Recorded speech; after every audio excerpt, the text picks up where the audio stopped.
आणि म्हणून खरोखर जे असणारे म्हणजे धनमुक्ताचा त्या अशा धनमुक्ताची लक्षणं सांगितली. पण आता कामातुराची लक्षणं सावध आहे का म्हणतात.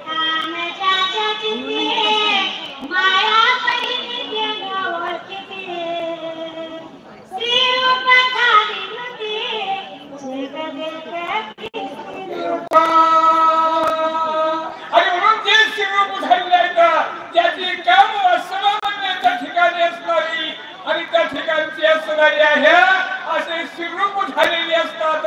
त्यांना माय बहीण कळत नाही, सर्व ठाईविषयी त्यांच्यावर भरलेलं असतं असं सांगतात.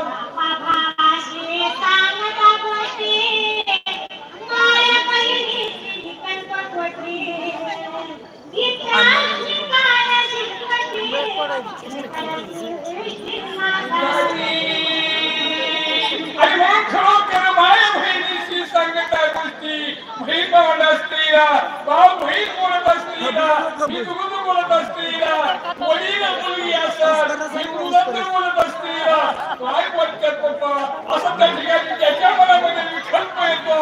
अशी असणारी कामातून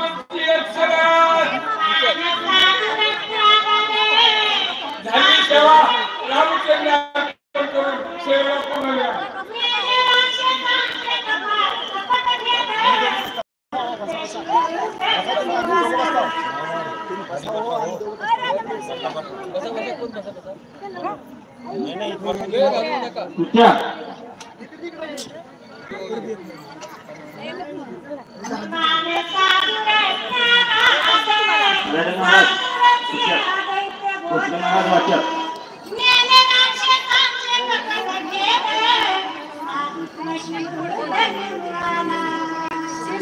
चरणी नमन करून सर्व श्रोते सज्जनांच्या चरणी माझा नमस्कार.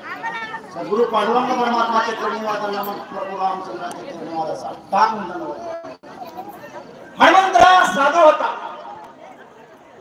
हे सगळ्याला माहित आहे, तरी सुद्धा साधूची लक्षणं सांगतात. साधू कसा असावा. मागील भागामध्ये अशुद्ध लक्षणांचं या ठिकाणी अनेक प्रकारचे या ठिकाणी अवहेलना केले. पण साधूचं वचन कोण पाळावं, देव सुद्धा पाळतो. साधू संत आले घरा त्याच दिवशी दिवाळी असते. संतांचं वैभव, साधूचा संग आपल्याला मोक्ष दिल्याशिवाय या ठिकाणी राहणार नाही. अशा प्रकारचं हनुमंतरायाचा स्वभाव होता. पुढा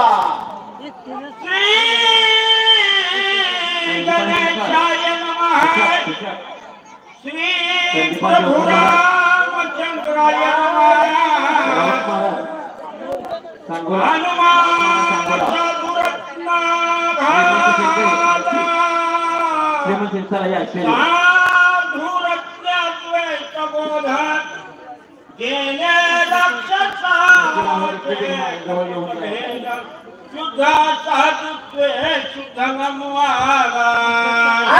अशा प्रकारचा साधू रत्न असलेला हनुमंतराया क्षणामध्ये नेहमीच मनाचं मनोगत जाणले.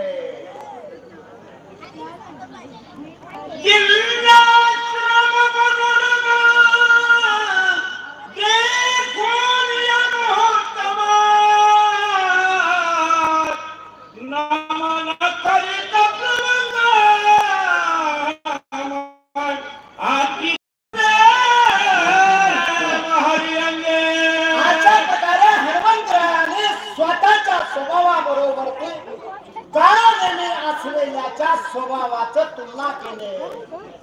साधूला जगामध्ये सगळेच साधू दिसतात, त्याप्रमाणे हनुमंतरायाला समोर बसलेला देव साधूच्या रूपामध्ये दिसला. दुरून नमन केले आणि पुढे काय झालं.